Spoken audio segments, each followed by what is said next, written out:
guests with us. We have Professor Vibhuti Patel and we have Dr. Minalini Purandare. So, a very warm welcome to our panelists and to all the participants. A very brief introduction about our panelists. Professor Vibhuti Patel is, like I said, a very distinguished member of the community on women's studies. She has been working in the field for more decades than I would like to say, and has is on various committees nationally and internationally. There have been various publications, and I have been fortunate to hear Professor Vibhuti speak on at least about 3 to 4 occasions. Um, and this was, I remember, Professor Vibhuti, I probably heard you even about 3 decades ago. I was attending an all India women's conference meeting, and and you were a speaker there. That was like years and years ago, so long memories. So thank you for being with us here today. And Dr. Mrinalini is, I would say, many things in my career. She's been my professor at one time. um, I've been honored to be her colleague at some time. And of course, we work together at the BPA. And, I know that I can always reach out to her for so many things. So thank you, Dr. Mrinalini, for being with us. It's a pleasure to be here. Every time Drishti calls me, I always learn a lot from them. Thank you. Thank you so much. So we've just kind of taken, August 26th is celebrated as Women's Equality Day in the US because, it marks the women being allowed to vote, being given voting rights right in 1920. But I think this day was designated sometime around 1970-71. So we just took that as a stimulus, so to say. We wanted to have this, kind of webinar on women's issues. Tomorrow being Women's Equality Day, so to say, before I start off on anything, it would be great to have a couple of bites from each of you on what from your perspective, what does equality mean? What does it stand for? I mean, any of you can go first, but what would you say? A couple of words, a sentence? What does equality mean to you?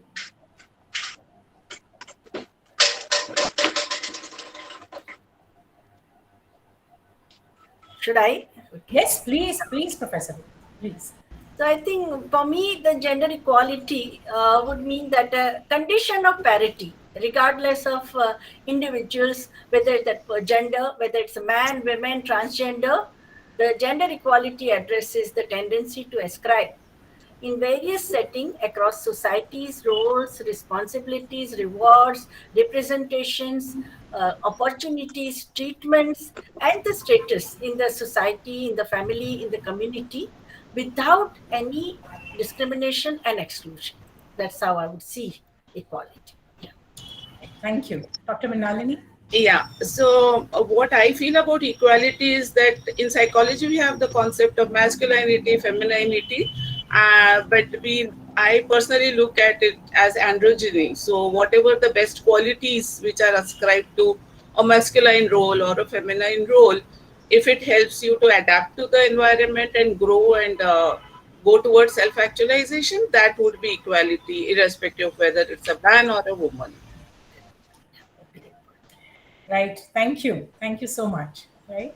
So, Professor Vibhuti, let me start off this session by, having you probably tell us a little bit about maybe 3 or 4 core terms, which would kind of be the basis of today's discussion. So what I thought of was that if you could throw, a little light or a little explanation on what is gender equality, gender discrimination, and gender roles. Just a little bit, because then the rest of the conversation is, has more clarity. I think gender discrimination is like an unequal or disadvantageous treatment of an individual or a group of individuals based on gender. So, when we talk about gender, we are going beyond the gender binary of man and women. We also take into consideration transgender. And sexual harassment is one form of, say, illegal gender discrimination. Or gender discrimination can be treating an individual differently based upon his or her gender, whether it's in the family or community or schools or colleges, in the field of sports, politics, and cultural lives. No?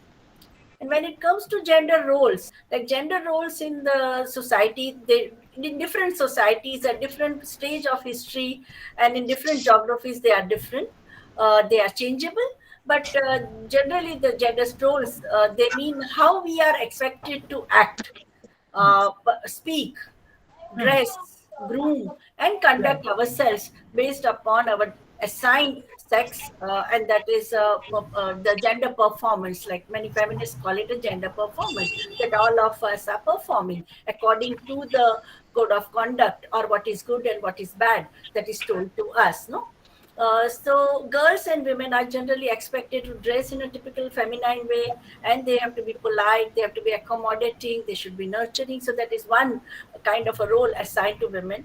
And most of the social sciences also rationalize gender roles and performance. For example, in sociology, you have a structural functional analysis, that you have the structures of family, structures of community, structures of society, structures of economy, where men and women are assigned, girls and boys are assigned different roles, as if these are God given. And if you deviate from the assigned roles, then you are supposed to be breaking the norms, and you are punished for that. No.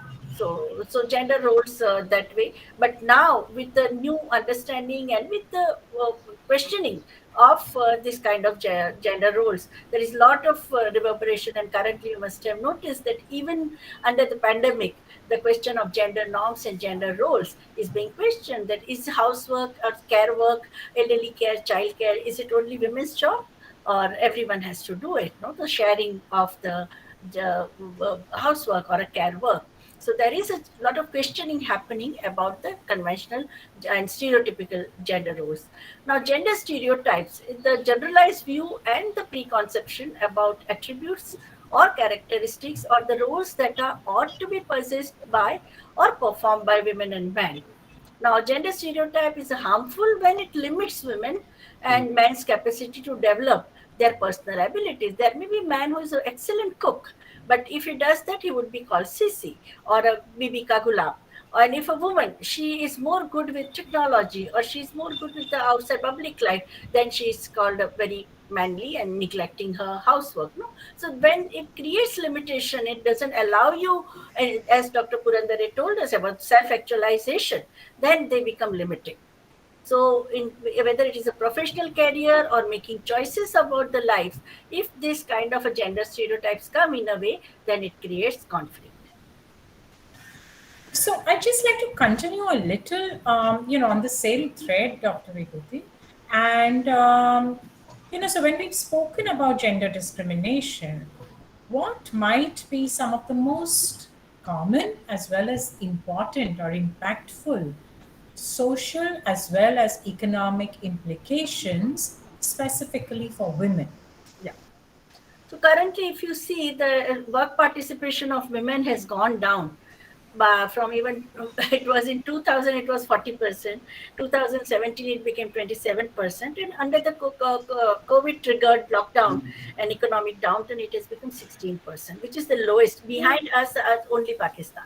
All other countries in the world, they have a better. So this has very much to do with the gender norms, that the kind of sexual division of labor or the gender based division of labor we have in the economy, in the family, it also extends to the community. And this thing, the same employer who is practicing gender discrimination, and as Dr. Amartya Kumar said, 7 types of inequalities women in South Asia face.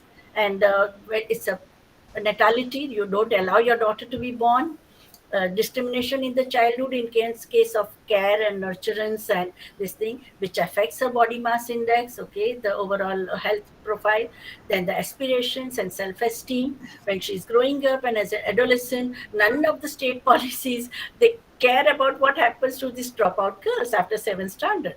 Okay. And so it is not limiting only to the personal or individual or family life. The same logic extends in the public life. and which creates very this thing. Why so many talented girls, they are told just to BA become kar lo, shadi kar lo. Why? That is why STEM subject women are not. Have we inculcated any interest in STEM subject for women? Do we give them that kind of a high protein diet in the family? In the family, even in the middle class family, there is discrimination in food. Okay, so even our sports ministry, all these women who got bronze and silver medals in Olympics, did state invest in them? What is the budget? I see that I'm a gender economist, and unit cost we spent on girl sports person is 12 rupees. For boys, we spend 200 rupees. All the sports complexes, training grounds, hostels, everything budget is goes to the boys. Girls are not getting. Even when they are in the sports in the hostel, they are asked to do cooking for 200 people, 150 people, or clean the campus. And this, they are the practice session is not important for them. So if we have this kind of a unequal power relation and unequal gender norms, where women are just treated as dispensable only at the time of crisis, and the same happens in the labor market also. Women are to be hired at the time of male shortage of male labor, as it happened in the four southern states. Men were going to the Gulf, there was a tremendous shortage for the local labor. That is the time you allowed women to become plumber, fitter, turner, whatever, bus driver, petrol pumper. The moment men are back, and then you are now MG Narega, which was earlier only women were standing in the queue because the MG Narega wages are less than the minimum wages of the state. But under lockdown, when men, even boys with engineering degree and MBA are standing in the queue, district authorities is saying that why are you competing with men? Men are the breadwinner. So this whole in every socio-cultural, economic, educational, and political life, this kind of inequality, it creates disempowerment for women, and it also blocks them to contribute, because it is a loss to the country, because 50% of the population is not able to contribute fully to the nation building. It is a loss to the country, and that's what the World Economic Forum is saying, that countries where you have 65%, 55%, 45%, 80% workforce of women in the age group of 15 to 59, those countries, they are flourishing, they are having double digit growth, while we are at the loss. No? So it is a empowerment of this thing, and gender equality is a win-win formula. It's a win-win formula for the individual, for the family, for the community, for the society, and for the larger economy, macroeconomy. Yeah.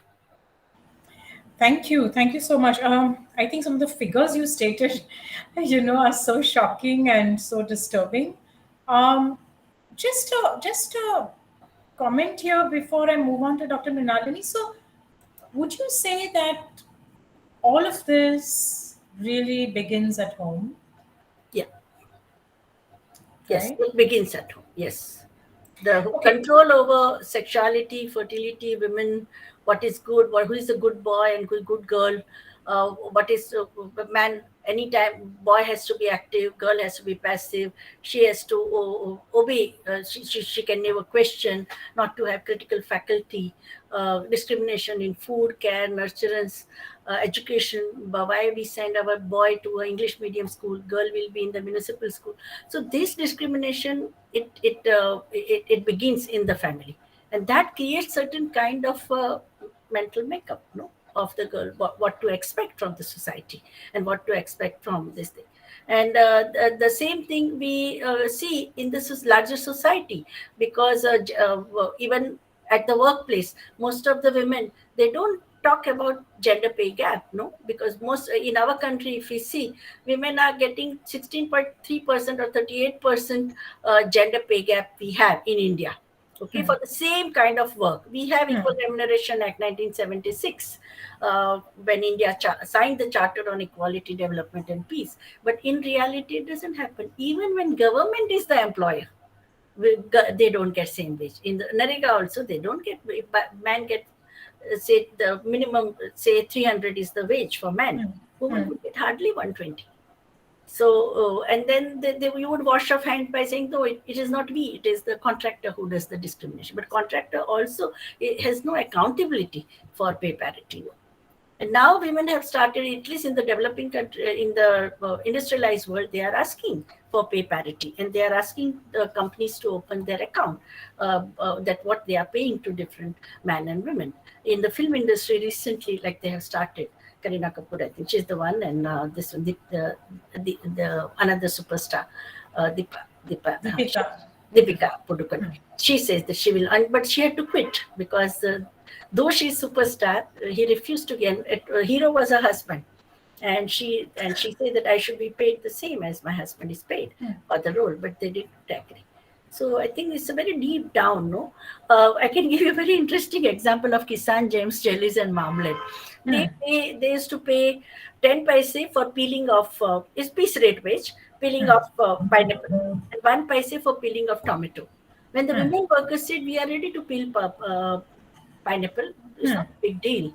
But give us, let there be pay parity. And they said, no, we can't do that. You should read Surinder Jaitley's study of Kisan James Jellies and Marmalade. And they said, हमारे मर्दों की मूंछ नीचे हो जाएगी. A man will get hurt if women get the same wages, no?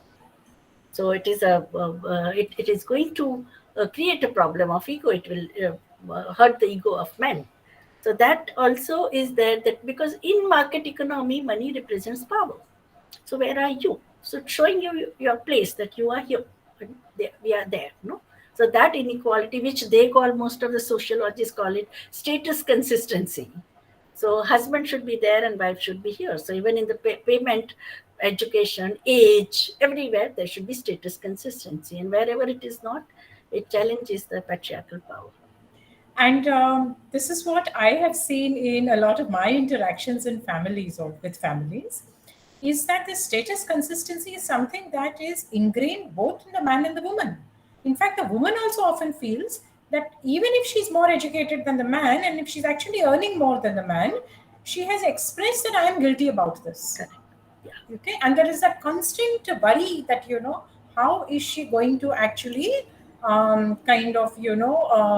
manage this, like you said, inconsistency, so to say, And Mrinalini, I come to you with all of this, with your experience of counseling different women. I think what Professor Vibhuti has been talking about, and which is what I also see, is these socialization processes, right?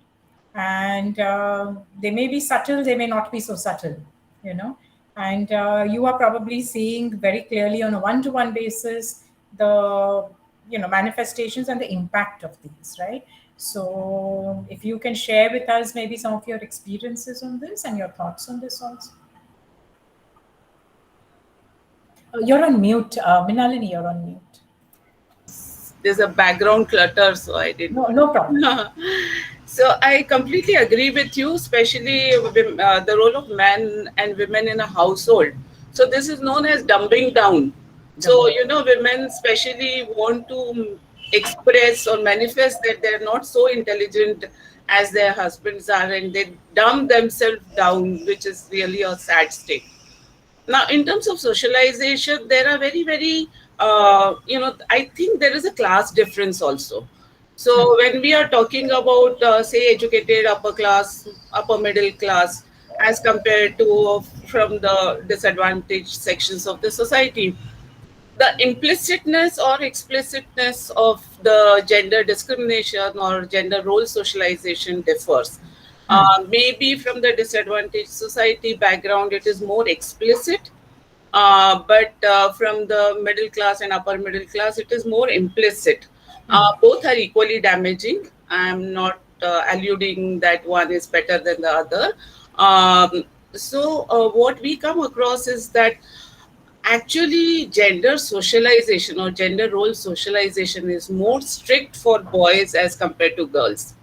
Why I'm saying that? Because boys are not supposed to behave like a girl, and they are teased all the time that you behave like a female, or sissy, as Vibhuti very rightly said. So they have much more stringent criteria of how they are supposed to behave compared to girls. Girls have less stringent criteria. They can be tomboyish.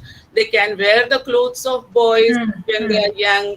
They can jump and they can climb trees and all that. But boys are not supposed to play with dolls. They are not supposed to, obviously not supposed to wear clothes which are women's clothes. So although it is more stringent for boys, but the advantages are higher. So, because you are a man, in spite of being a more stringent criteria that you are supposed to follow, the results or the consequences of that are advantageous to the boy as compared to the girl. So, that is where the socialization patterns come in the family. And when we come across the clients, there are very, very implicit kind, because I generally deal with clients coming from middle class, upper middle class. So this discrimination is very implicit, conveyed very subtly. So this is not as cut and dried that the girls are sent to municipal school and boys are sent to English medium school, but they are somehow discriminated in terms of the resources made available to a girl as compared to the boys, in terms of the time made available to the girl in term compared to the boys. So there are these very subtle messages which are going to a girl compared to a boy, that boy is more important as compared to the girl, and these are equally damaging to the psyche of a girl or a boy.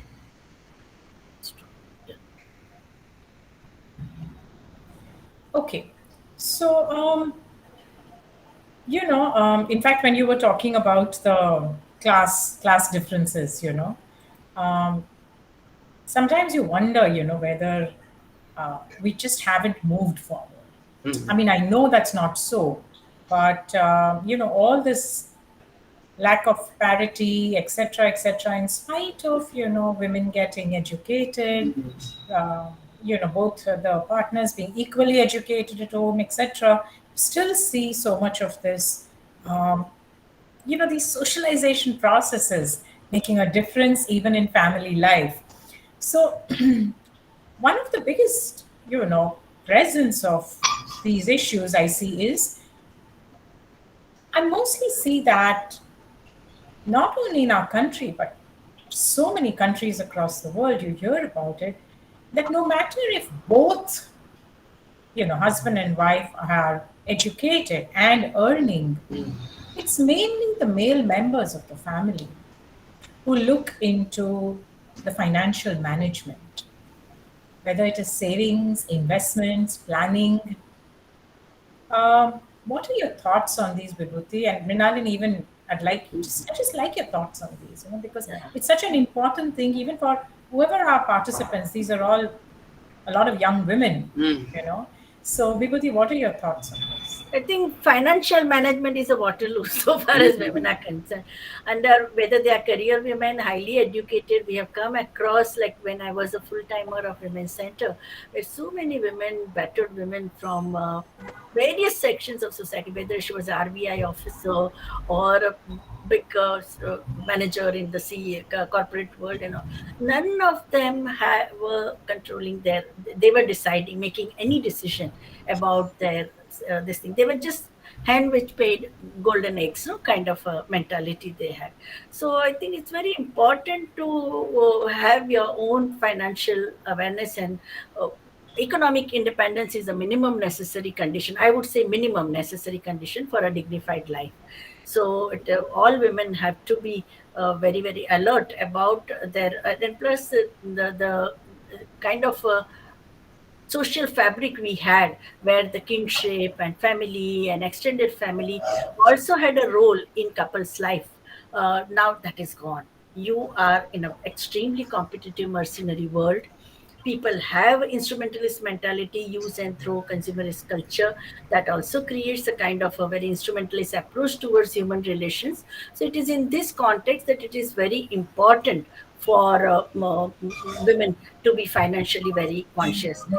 Some of the recent judgments of the Supreme Court in 2010 onwards, where now at least were in family court recently, a husband, rich husband, he said he won't pay even a penny to his wife. After 30 years of marriage, he decides to, and court tells him to give a lump sum amount. And the judge contacted us economists to use the time use survey, that when they got married, when she was 22, at the time she got married, what was her qualification? She was BA. And what would have she earned? She was earning, she gave up her job. And had she continued her job, where would she have been? after 30 years, and how much time she gave best years of her life in homemaking, elderly care, managing the human relations, and also community life and her own children. And after that, the judge, she counted. She's a trustee of Majlis, and she did the computation that what is the value of this thing, of her work. And she said that lump sum 28 lakhs should be deposited by the husband in a court, and they would create a trust, and from the interest of the trust, she would get lead rest of their life. Even Gary Becker, who got Nobel Prize, who talked the father of home economics, they call, and he just said that what is the best opportunity for if you take household or a family as a unit, what should be the best opportunity cost when you have to decide who will be the breadwinner and who will be the homemaker. And he says that this he said about the American couple of the same age, most of them married their classmates only. So in terms of qualification, they were the same. But all this, they said women should be, it is most advantageous from the point of view of household. And household is a homogeneous unit, and women should become homemaker and men should be breadwinner. 20 years down the line, he contacted the same couples. Most of the women in their late 40s, they were welfare mothers. And when he asked that, what are your assets? She said, my children are my assets. And the husband's salary had increased 3 times, and all the assets, and from apartment, he moved to the bungalow. And this woman, she gave all her life for homemaking. And where was she when she was aging? If you see even the Kumbh Mela, every time, like since 2001, first 2001 was the first time Allahabad police invited attention of Prime Minister's office, that after the Kumbh Mela, which was visited by 1 crore devotees, they were 65,000 women were left behind by their own relatives. And all these women were aging women in more than 45 plus. And when the families were contacted, they said, we don't want her. You mean abandoned? They were abandoned, deserted women. So I think when you hear this kind of a story, I think it is very important to inculcate the values of self-dependence. So self-dependence, psychological self-dependence, emotional self-dependence, financial self-dependence, and also basic life skills to survive in the today's competitive world, no? Because of the atomization that is created by the society. So it's extremely important to financial inclusion, financial management is extremely important. In fact, it should be the core component of the foundation course in any this thing. No? Right from school days, we have to make them conscious, because otherwise, you in your center, women are always supposed to be sentimental. They are not practical. No? In any case, they say, I know of my aunties like who chairman of ONGC or some CEO of this thing. When the husband dies, they just don't know anything how to deal with the papers, no? And they are not uneducated women. They are very, very educated women, but all their life, what they did was they played housey and they playing Pablo and all, but none of them even went through what all happened. And that is the time you are most vulnerable, no? And people, Yes. the relatives and so-called friends and peers and all, they take advantage of your ignorance. That should not happen. Mrinalini, your thoughts Yeah, on this? so this reminds me of when Kiran Bedi had come to SNDT for the convocation address. And she said that one thing that I would like to tell all the young girls is that at least have one account in only singularly in your name.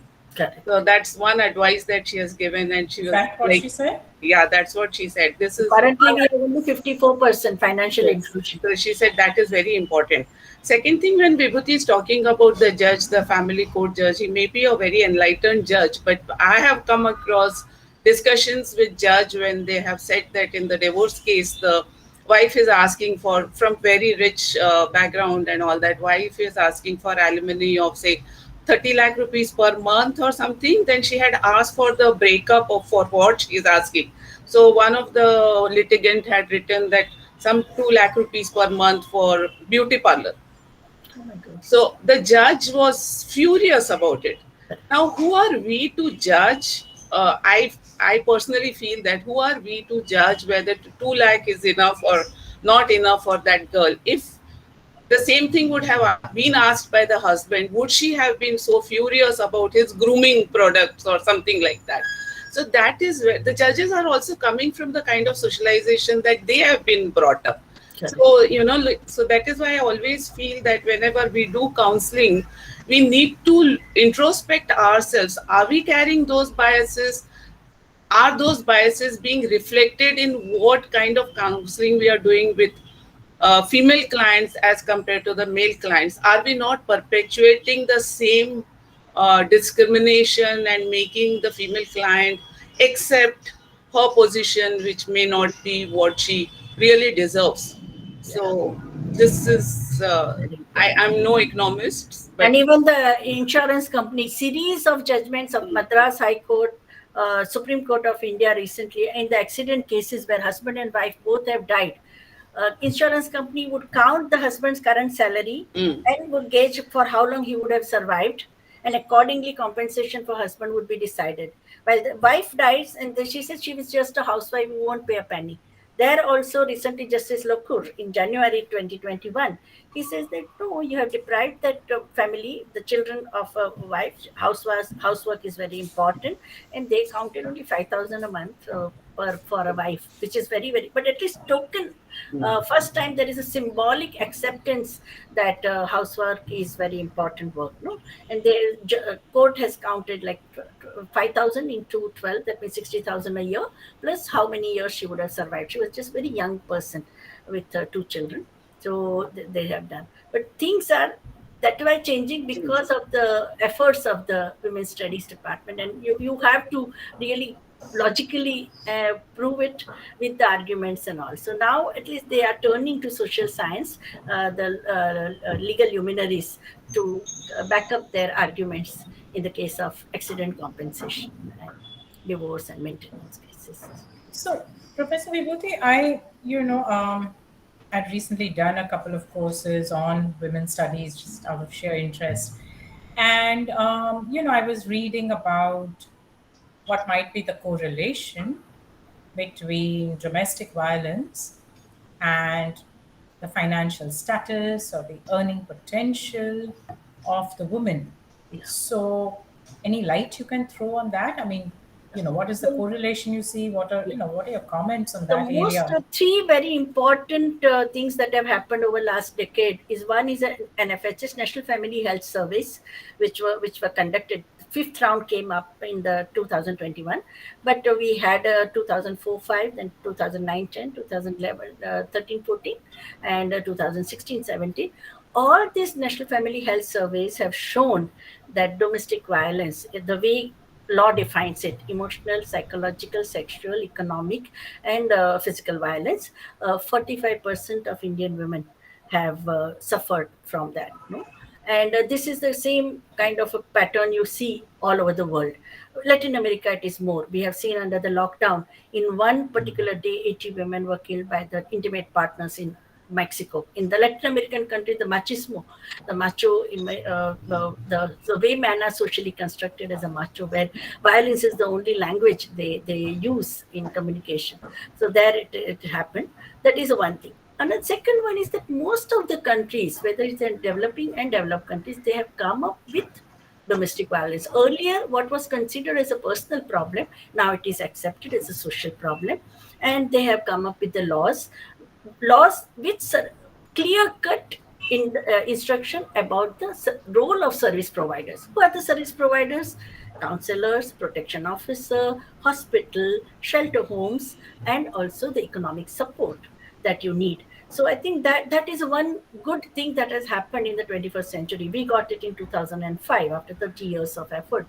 We got this act, and there is and gender economists also insist that we need to have a gender budget. So budget for the implement. Otherwise, law will remain only on the paper, because hospitals will need crores of rupees. You need a protection officer's salary. Where will it come from? How will police do the helpline, conducting the helplines? And as per the, if you see in last 1 year only, 4,25,000 children have contacted National Commission for Women's Helpline 1098, out of which 25% are adolescent girls in the age group of 14 to 18 who were crying for help because of they were forced marriage or trafficking of the parents were selling them to the traffickers and all. So it is in this context that domestic violence has now gain a very important attention, and it is on radar so far as the global community is concerned. So much so that the United Nations declared domestic violence as a shadow pandemic.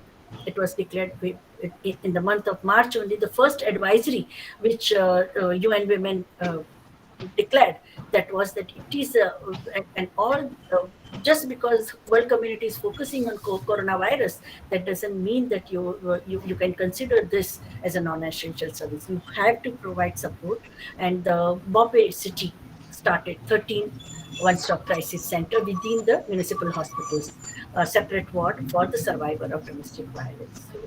So now it is accepted as a social problem. No? And just one question here, like I'm sure there would be statistics, and so how is the financial capacity or the status of women related to domestic violence? Is it that if they are financially stronger, there is lesser probability of That's what violence? Indira Rajaraman, who is in National Institute of Public Finance and Policy Making (NIPFP), which makes budget of our country. She showed that it, like right from the colonial times, no, in the pre-capitalist and subsistence economy, also women played important role in the economy, household-based economy. 35% work participation rate was reported officially throughout the census history. But after 71, when it showed only 11% women as main workers, and that is the time we see increasing cases of dowry murders. Work participation of women reduces, they are treated as a burden, and the new equation in man-woman relationship comes up, especially the husband-wife relation, that dowry plus bride is equal to husband. Okay, so husband is given a dowry as a compensation to shoulder the burden of this useless person. Earlier, dowry was there only among the aristocrats. It was there. Bombay City was a dowry given by Queen of England to her son-in-law, no, Prince of Wales. But among the large masses of common people, everyone was considered to be working. They did different kind of work, gender-based division of labor there in the pre-industrial society.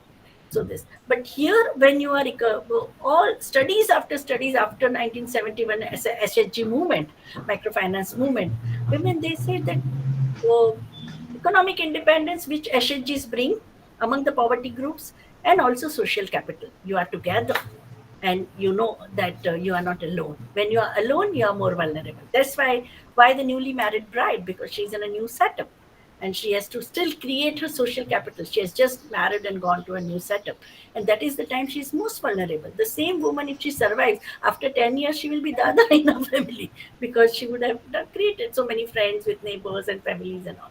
Right. So both things are very important, economic and social capital. That's what the SHG movement is telling us. So, just now, during the session, you said that the employment of women currently has gone down, perhaps to its lowest level. So, what would be then the implications? Because here we are talking about, it can be just a similar situation where women are considered to be a burden by the husband because they're not working. So, where have we moved, and what are the implications And now even the in. employers policy also, when there are so many men are unemployed, why do you want to work? Go and look after corona patients, go and sit at home.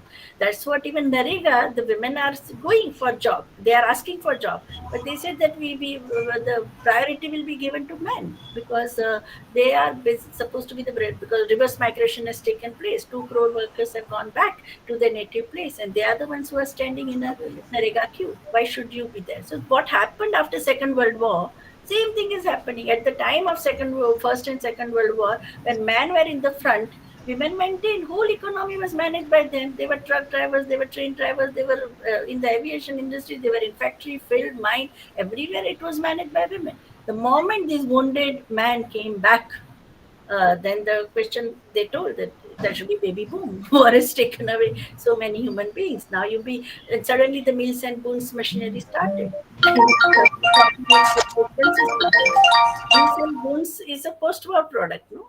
To construct a new gender relationship where there is a status consistency. If man is a doctor, you are a nurse. If he's a manager, you are a secretary. No? So that kind of this. So this all social construction takes place, and it's a social engineering where the media machinery is used to what kind of dress code you will have, what kind of behavior you will have, what will be your domain, no separation of personal and political, personal and public. That also happens. No? Yeah. So currently, that is what all the world community is saying, UN and all, that generational equality for which we fought for 150 years, we are turning the wheels of history in a backward. What Savitribai Phule did for women's education, when 1 crore Indian girls are out of school because of pandemic and digital divide, what are we going to do? Or whatever 19th century social reformers did, are we going to just go back to that Reverse. stage? And after Afghanistan, even more so, the 20 years of their progress has been wiped out immediately after Taliban took over. So, Minalini, is there, any particular cases which you can, I mean, all obviously in a very confidential, very indirect way. Anything that you can share which would give us a more personal idea of what these kind of, you know, social, so to say, social conversations, dialogues do to the women who are coming to you? So before I go to individual cases, I would like to take forward from where Vibhuti left about the Sure. domestic violence part of it. Yes. We were also working in the High Court, as you know, that there was a project about counseling women Yes. there. And what we have found that we would counsel the woman because she was the one who was the complainant against the violence and would go to the police station, and then the husband was compulsorily brought by the police, never voluntarily, but he would sit through the counseling sessions, and finally generally we found that once he understood the dynamics and all that, he would accept her, and if they wanted to live together and go back to the marital life, it was the final outcome was what we were expecting.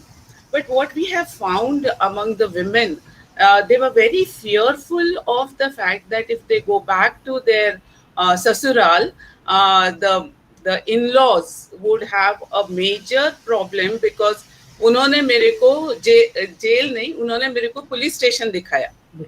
But that itself is such a huge stigma in any family. So it's a very big challenge to us as a counselor to make sure that the woman is safe in that house, and not only the support of the husband, but also whosoever is the extended family with which she is living. And so many times this hostilities towards the woman who had taken them to the police station is manifested so very clearly in such situations. Then taking forward from where you are talking about in terms of, again, the domestic violence part of it is that, again, the class divide. So in terms of the class divide, very well educated, holding a very high position in MNCs and all that, married to a man, but the kind of violence was so emotional, so emotional that to understand that what she's going through is not something which is normal. It took that person 6 months to even understand what was happening. So much of suspicion, so much of stalking, so much of putting her down all the time. Gaslighting. Yes. Gaslighting also. Gaslighting. Yes. How her job is not so important in spite of the fact that she's a meritorious student, all the way an achiever. So these are what I'm talking about, the subtle kind of violences that women go through. And after 6 months, when she realized that this is not normal, this is not something which happens after marriage, she walked out of the marriage because she had the financial independence. So that is equally important. But in the cases that we go through, generally what I find nowadays is a huge impact on the self-worth or self-esteem of the clients, which we are seeing almost like a pandemic. I don't know whether I'm using the word correctly or not. And especially the body shaming or body image issues are coming up so very strongly. Right from the kind of eating disorders that we come through. A very young client, 18 years old, with the eating disorder that she had. So the whole binge eating and purging, that whole cycle was going on, to the extent that she was using laxatives for purging, and she had passed out in the bathroom, and she had to be hospitalized along with the comorbidity of childhood diabetes. And when we were talking to her, I asked her, "What is your ideal weight?" Like she was 5 feet 3 inches or 4 inches something, and she was 48 kgs in weight.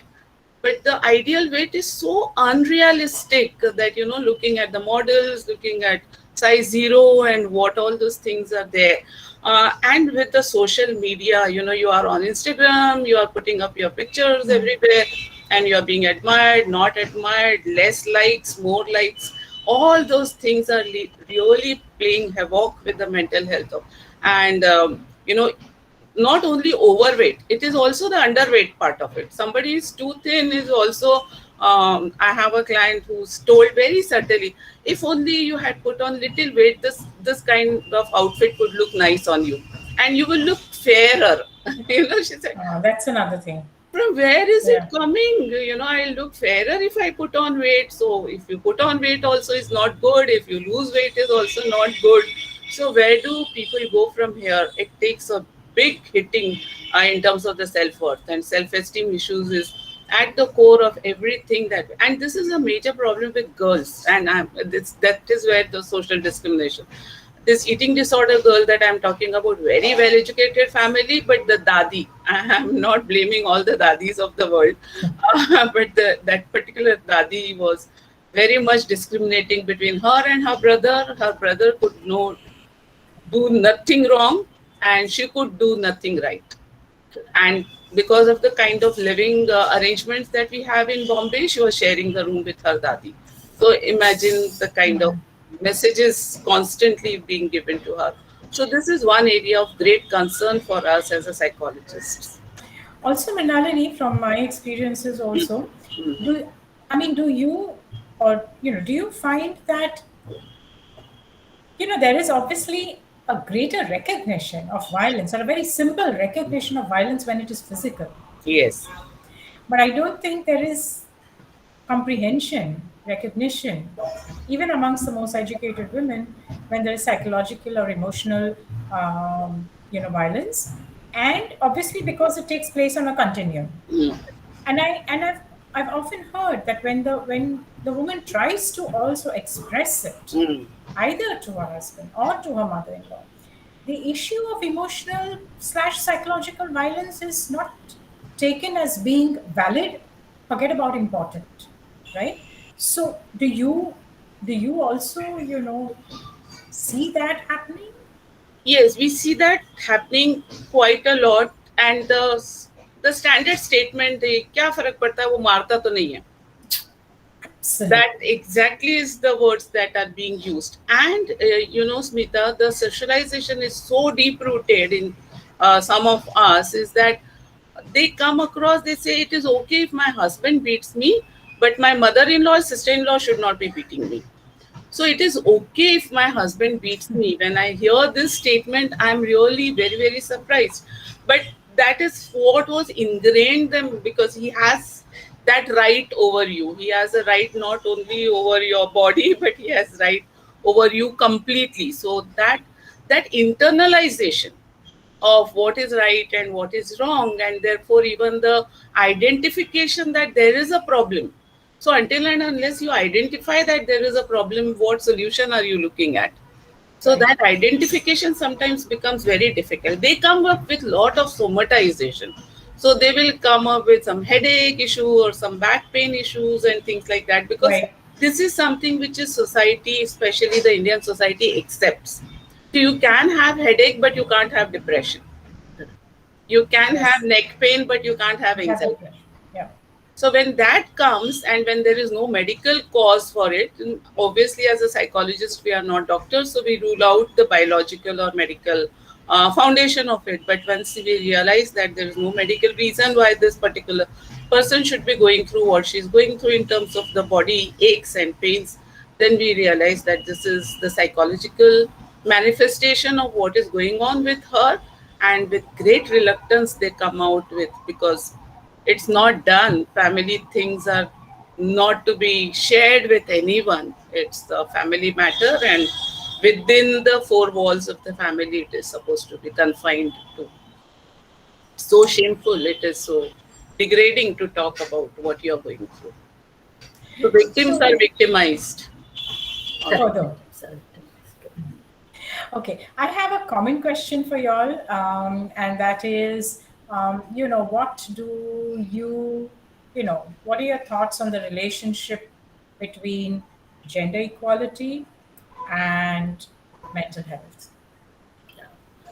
I think it is always found that wherever like women are nearly twice as likely as men to suffer from mental illness, that itself shows that, and so many social psychologists have said that it is the subordinate status of women not having right to uh, decision making, being treated as a piece of furniture. And in fact, this is what women say, that I am not an individual with my own personality. I'm just a piece of furniture in this house. No, the way women put it.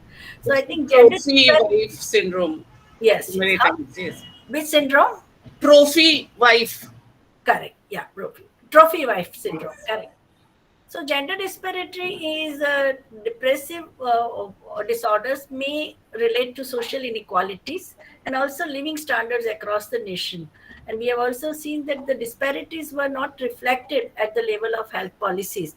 We don't see like none of the study which was done of 122 countries from the global data. It shows that the depressive disorders and socioeconomic data from the United Nations, also World Bank, and also Global Burden of Disease reveal that there is a strong correlation between social inequality and gender disparities in mental health.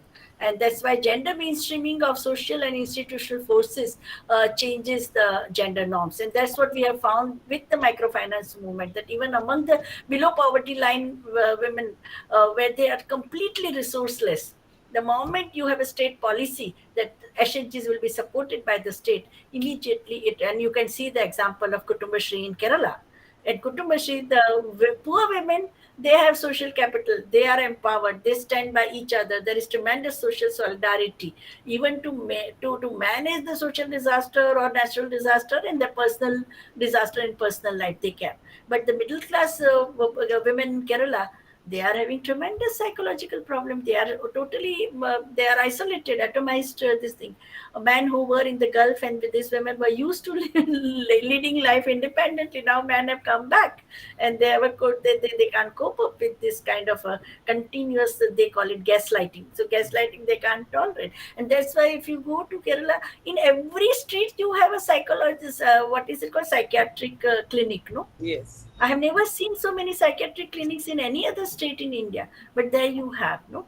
So it is very, very important that economic independence, Gulf has given them economic upliftment. You can see immediately from those new colorful bungalows which have come up and all. So the financial prosperity has come. But in terms of their autonomy, decision making power, their dignity within the family, it has gone. That is the one which is compromised, no? And the gender based violence, the most acute and very intense violence which the women in Kerala are facing, with all other, you can, recently you saw the Dowry murder case. Father had given hundreds sovereign gold. He had given car and everything, and in spite of that, that girl was killed. No, and she's highly educated. It is not that this thing. And I mean, that's the irony, right? In fact, just a few days ago, I mean, that movie has been there on on Netflix and whatever, the Great Indian Kitchen, Great Indian, right? correct. And it gives you a snapshot into what is happening. And my thoughts were that, imagine all of this, and of course, all this we've been reading about in the papers is happening in a state which is, so to say, I mean, Number one in Human Development Index. Mm. and your literacy Patna House and in- educational levels and all. So I mean, what's happening at the in the rest of the states is something I wonder about. Yeah, Minalini, your thoughts on this, Yeah, between. so what I feel is that gender equality has to percolate down to the individual level. Of course, the societal level and the larger social context and economic context are equally important. But we need to really introspect our own value system, and are we really gender neutral, or are we really gender biased ourselves? So if we are, as mothers or as counselors or as professionals, if we still have those very very what I say, implicit kind of gender biases within us, Ourselves. it will be sort of conveyed, because non-verbal conveying of communication is sometimes more effective than verbally saying something. So those very subtle messages which are going to the next generation has to be really looked at. We may on the surface say no, no, we treat everyone equally, but when the time comes to fetch a glass of water, if there are guests in the house, the daughter-in-law is asked to go and fetch the water or serve the tea, although they claim that they are.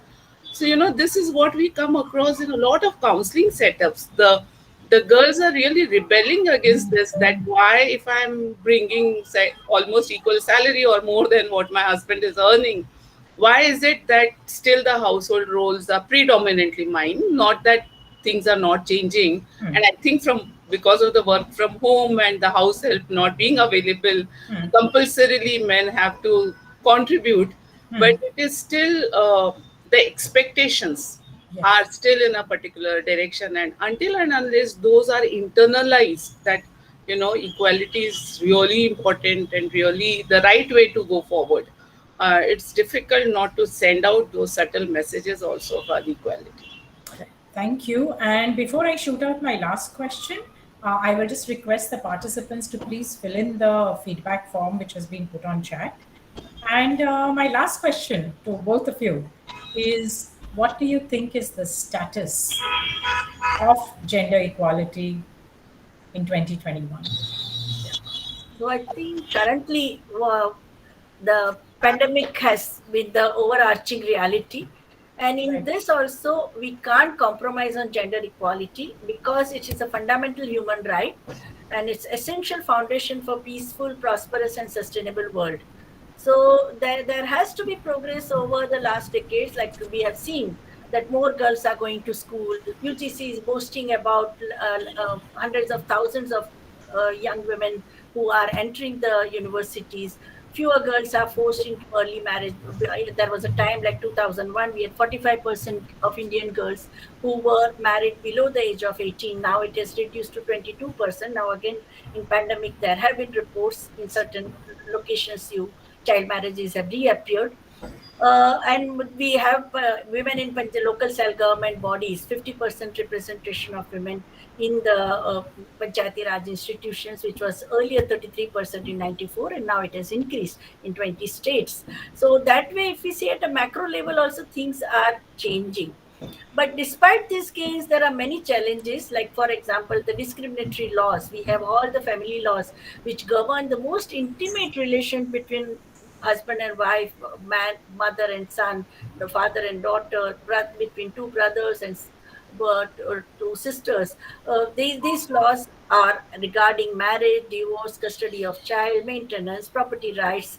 And this law recently, you saw the Rajasthan, one Tehsildar sent a circular on Rakhi that voluntarily the only brothers will allow their sisters to tie Rakhi only if these women, they say that as per the 2005 Hindu Property Act, they will not take any their share of property. No, so this kind of even official circulars are going on. So that itself is a lot of one step forward, two step back kind of a situation that we are seeing. Women still remain underrepresented in political leadership. One in five women or a girl is between the age group of 15 to 49. are reported experiencing physical and sexual violence by the intimate partners as per the NFHS 5 round. Then effect of COVID-19 pandemic also could reverse limited progress that we made over last 150 years by exacerbating the existing inequalities, and which has been so many research reports over last 18 months have shown. And women are playing disproportionate role in responding to virus, because 70% of the frontline workers globally as well as in our country are women. And still you see that in the hierarchy they are at the bottom of the pyramid, no? Yes. So we have a long way to go, but things are changing, and luckily for India, we are a parliamentary democracy. So whatever we are able to vent our dissatisfaction, we can write about it. We can use our lung power, tongue power, power of pen for, to move towards gender equality. Thank you so much, Vibhuti. Thank you. Mrinalini, your thoughts on this? Yeah, I agree that gender equality is the need of the hour, and that is the way things are going to progress. But with this social media, all those pressures that the women are undergoing so much, the body image and the body shaming part of it is really, I'm not really wanting to trivialize the economic and social aspect of what we are going through, but this is really a concern that we are seeing in our practice day in and out. The amount of anxiety and the amount of depression and amount of dissatisfaction with life, the quality of life is really taking a hit because of the way you look. So I'm reminded of Times of India advertisements. So matrimonial advertisements used to come earlier, that tall, slim, fair girl. We thought that we have overcome that decades back because we are in the digital world, but nothing has changed. Still, a premium is on how you look, and Yes. then only your intelligence comes in. I wish things change. I wish you'll be comfortable in the body that you are in and have a mental peace related to that. So that's one thing. And the sense that I'm not good enough, I'm never good enough. So I have to be intelligent, I have to be good looking also. One of my clients very clearly said that the school that I was going, I was completely ignored because I was neither good looking nor intelligent. So these two qualities are at such premium, uh, and this is a gender pressure only for girls. It's not there. I don't know, Right. maybe some of them, but majority of the girls are going through what they are going through. Not even only in their 20s. I think even in 40s and 60s, you need to look younger than what you are, and when you are 13, 14, you need to look older than what you are. So this is it's really taking a toll, and the mental health professionals are really struggling with this aspect of the gender discrimination that we see every day. Thank you so much, Dr. Vibhuti, Dr. Mrinalini. I think, brilliant session. And, I think this is a topic which we can probably go on for much longer.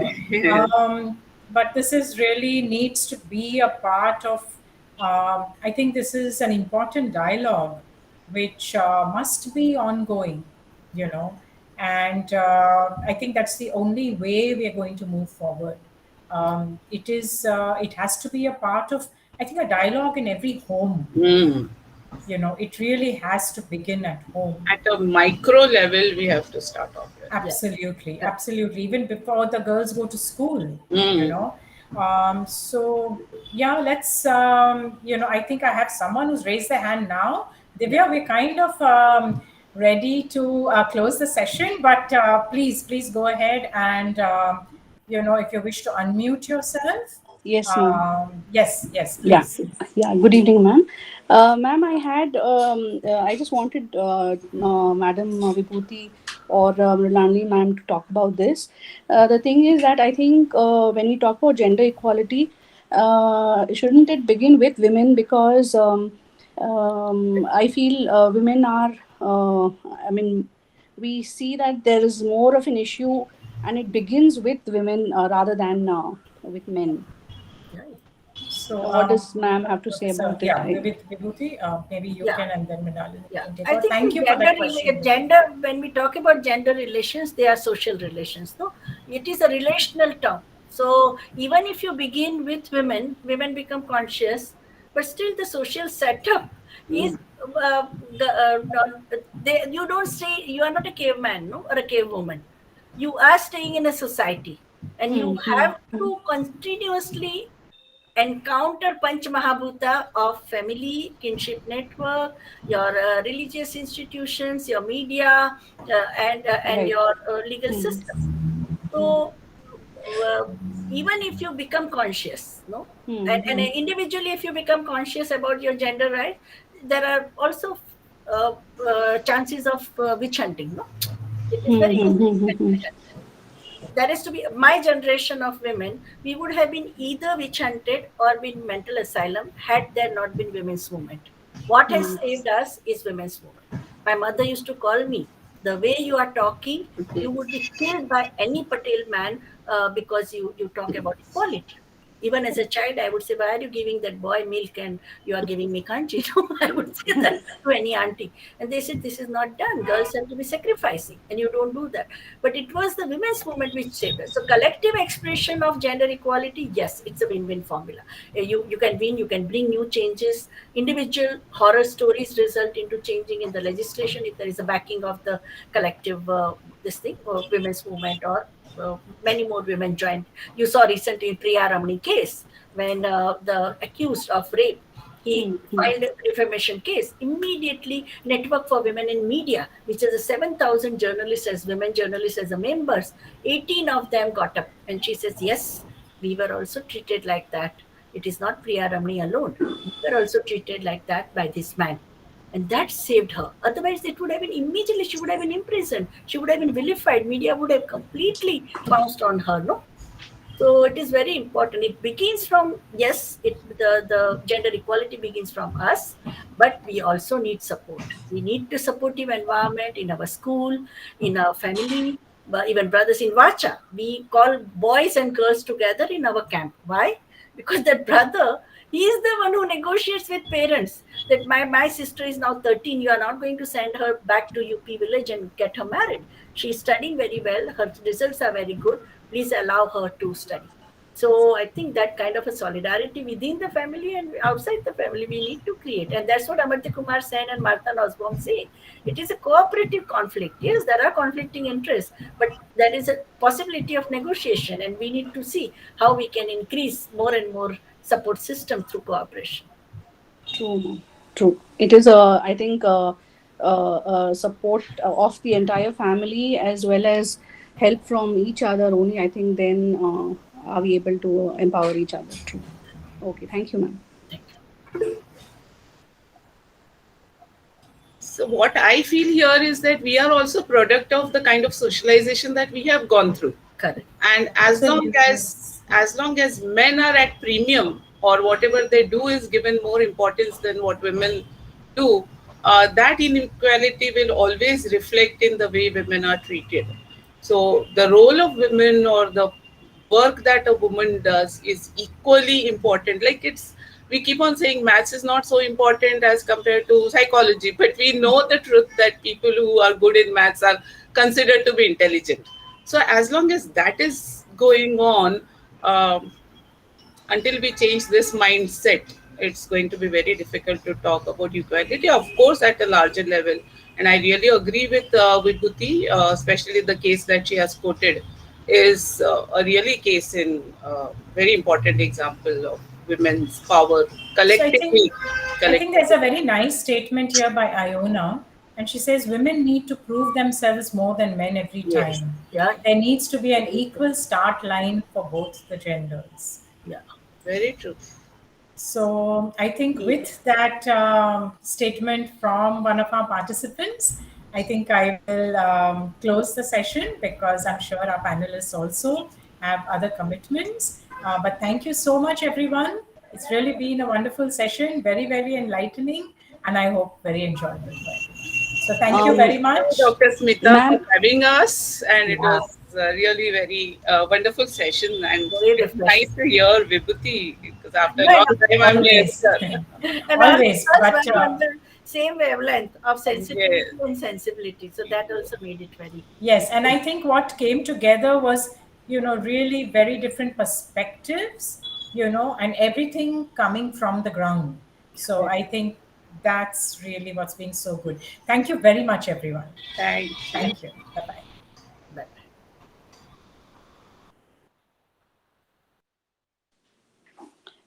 Smita ma'am. Ma'am, I'm sorry. Actually, this is not relevant to this session, but Yes. I had a question to Nalini ma'am regarding EMDR.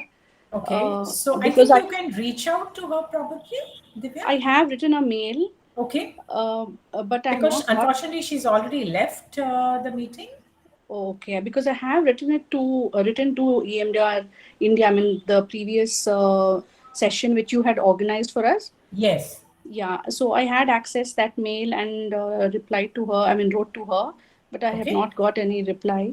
Okay, Um, so what you can do is perhaps you can reach out to us on our admin number, Divya, okay, yes, and right. you can reach out to us at our admin number, and they can probably give you Dr. Mrinalini's email ID. Yeah, not the Okay, EMDR, but the email ID. okay, And because I am not free to just share her number with you, but right. I I'm understand. sure she would be very happy to respond. So if you can just write into her on her email ID, yeah. So you Okay, can just sure. reach out tomorrow morning on our admin phone number. Okay, sure, ma'am. Thank you Yeah. so much. Okay. All right. Bye bye, everyone. Bye. Have a good evening.